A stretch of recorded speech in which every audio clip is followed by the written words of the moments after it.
Hello, good evening to all. Welcome to let's study electrical engineering YouTube channel. और आज हम इस session में बात करेंगे मोस्टली रिपीटेड पीवाईक्यूज न्यूमेरिकल्स के ऊपर, जो कि एई और जेई दोनों ही एग्जाम में आज तक रिपीट होते रहे हैं। और ये इस सीरीज का फोर्थ पार्ट है और न्यूमेरिकल्स के ऊपर हमारा ये दूसरा सेशन है। और मेरी कोशिश यही रहेगी कि अगर हम 10 क्वेश्चन सॉल्व कर रहे हैं तो उसमें ज़्यादा से ज़्यादा 10 से 15 मिनट ही हम लगाएं, ताकि फालतू में आपका टाइम वेस्ट ना हो। So let's move to our first question. तो हमारा फर्स्ट क्वेश्चन है, an over current relay having a current setting of 125% is connected to a supply circuit through a current transformer of ratio 400 by 5. The pickup value of the current in amperes is।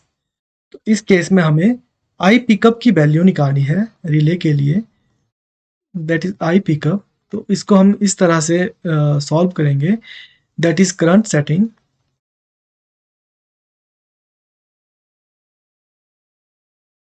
तो current setting इस case में हमें दी है 125%। तो साथ साथ में हम इसकी वैल्यू लिखते भी जाएंगे, that is 125 by 100 into secondary current of current transformer, that is C T. तो सेकेंडरी करंट इस केस में हमें दिया है 5। जब हम इन वैल्यूज को सॉल्व करेंगे तो इसका राइट आंसर आएगा 6.25 एम्पियर्स। तो इस क्वेश्चन के लिए आई पिकअप की वैल्यू आएगी 6.25 एम्पियर्स, ऑप्शन ए। और ये क्वेश्चन हाल ही 13 दिसंबर वाले पेपर में आया था, लेकिन इस क्वेश्चन को स्क्रैप कर दिया गया था क्योंकि उसमें इसकी जो वैल्यू थी हम वो रॉन्ग दी थी। 1.25% उसमें ये वैल्यू दी हुई थी, तो स्क्रैप हुआ क्वेश्चन है ये। हमारा नेक्स्ट क्वेश्चन है, सेम क्वेश्चन हम लास्ट सेशन में भी कर चुके हैं, सिर्फ हमारी वैल्यू ही अलग थी। तो इस केस में हम सीधा ही देखेंगे, that is C equivalent is equal to C1 C2 by C1 plus C2। अगर हम वैल्यूज डाल के इस को सॉल्व करते हैं तो इसकी वैल्यू आएगी दैट इज 0.2 माइक्रो फेराड। अब 0.2 के साथ हमारे पास यहाँ पे दो वैल्यू है, तो ऑप्शन एलिमिनेशन हम नहीं कर सकते, हमें ब्रेकडाउन वोल्टेज निकालनी ही पड़ेगी। तो जो होल कॉम्बिनेशन की ब्रेकडाउन वोल्टेज बनेगी वो बनेगी breakdown voltage of capacitor 1 plus breakdown voltage of capacitor 2। तो ये आएगी 420 plus 420 which is equal to 840 volts. तो ऑप्शन ए इस केस में हमारा राइट आंसर रहेगा।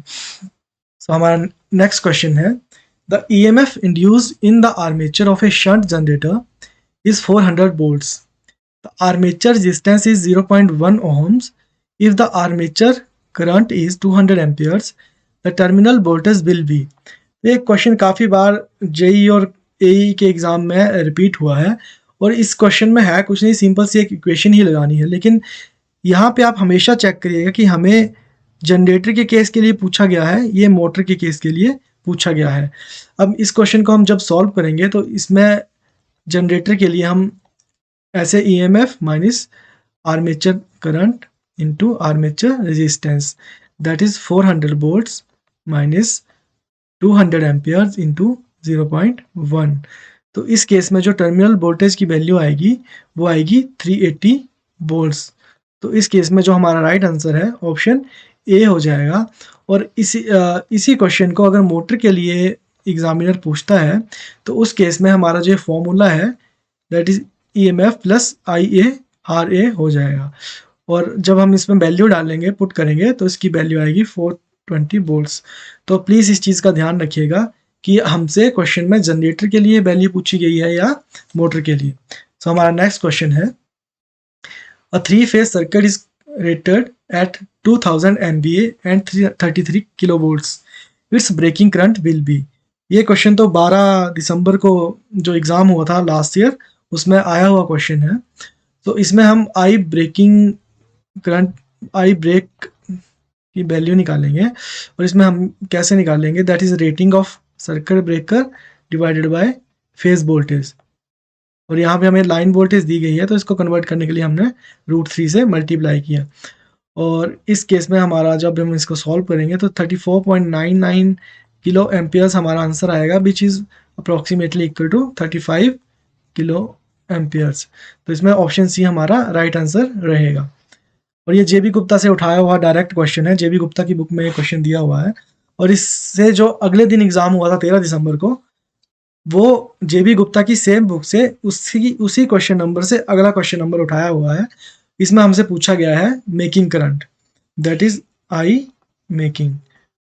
आई मेकिंग निकालने के लिए हमें पहले आई ब्रेक ही निकालना पड़ता है, और उसका फॉर्मूला रहता है आई मेकिंग का, that is 2.55 into I break.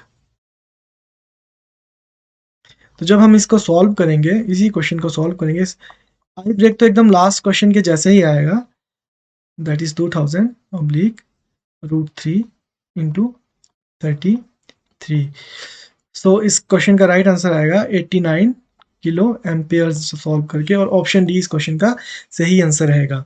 तो ऐसा ही है HPPSC में या HPSSC में, जब एग्जामिनर क्वेश्चन उठाने लगता है तो एक ही बुक से या एक ही सेट ऑफ क्वेश्चन से वो 4-5 क्वेश्चन इकट्ठे उठा लेता है।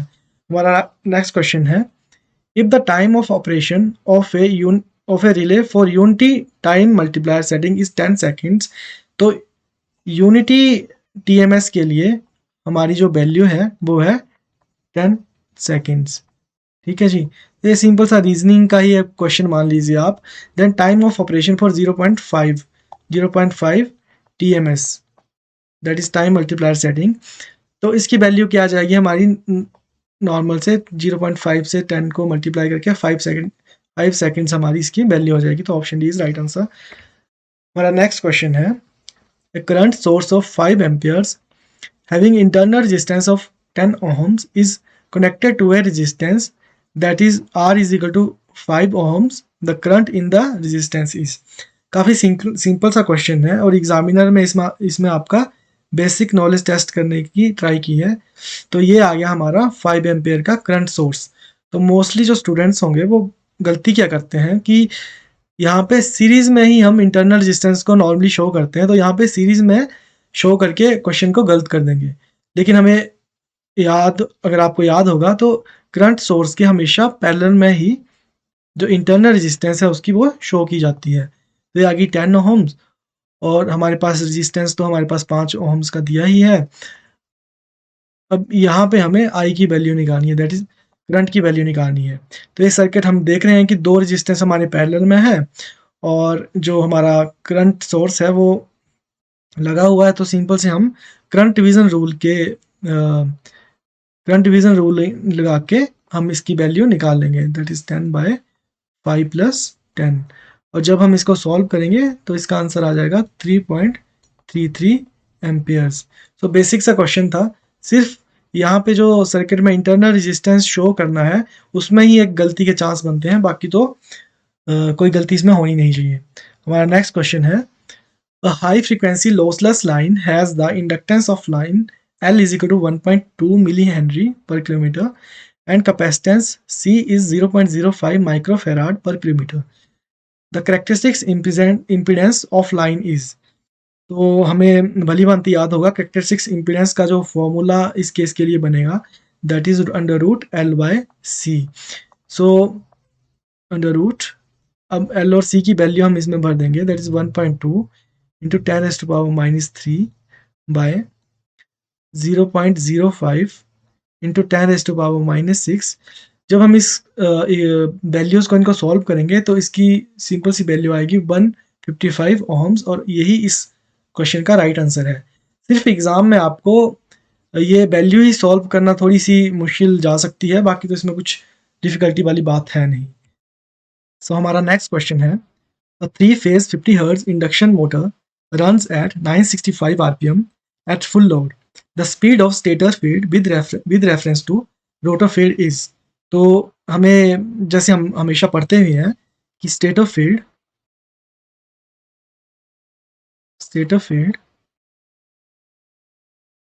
is always stationary with respect to rotor field, कि जो हमारी स्टेटर फील्ड है वो रोटर फील्ड के साथ हमेशा स्टेशनरी रहती है। या इस क्वेश्चन को हम ऐसे भी कई बार सुनते हैं कि जो हमारी रोटर फील्ड है और जो स्टेटर फील्ड है वो सेम स्पीड पे, that is ns synchronous speed पे रोटेट करती है। तो इस केस में इस क्वेश्चन का जो राइट आंसर होगा वो होगा option C, that is 0 RPM, क्योंकि with reference to state rotor field जब सेम सिंक्रोनस स्पीड पे घूमेगी तो इन with reference to each other ये 0 हो जाएगी। सो हमारा नेक्स्ट क्वेश्चन है क्वेश्चन नंबर 10। इसमें काफ़ी डाटा एग्जामिनर ने आपको कंफ्यूज करने के लिए दिया है, बाकी है तो ये सिंपल सा क्वेश्चन। तो इसकी लास्ट लाइन सिर्फ पढ़िए आप, the resistance between primary and secondary binding is. तो हम जानते हैं, हम नॉर्मली ट्रांसफार्मर का जो हम रिप्रेजेंट करते हैं वो इस वे में करते हैं, कुछ ऐसे। ट्रांसफार्मर कुछ चलो शो करना है हमने। तो ये जैसे दो बाइंडिंग है, ठीक है जी। तो अब ये जैसे प्राइमरी या सेकेंडरी है, तो आप देख रहे हैं कि इलेक्ट्रिकली ये कहीं से भी आपस में कनेक्ट नहीं होती हैं। हाँ, कनेक्ट होती है मैग्नेटिकली फ्लक्स के थ्रू,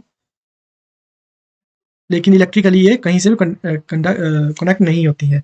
तो इस केस में हम इस क्वेश्चन के केस में हमारा जो रेजिस्टेंस होगा प्राइमरी और सेकेंडरी के बीच में वो रहेगा हमारा इनफाइनाइट, ठीक है जी। क्योंकि हम यहाँ देख पा रहे हैं कि हमारी प्राइमरी और सेकेंडरी कहीं से भी आपस में इलेक्ट्रिकली कनेक्ट नहीं है।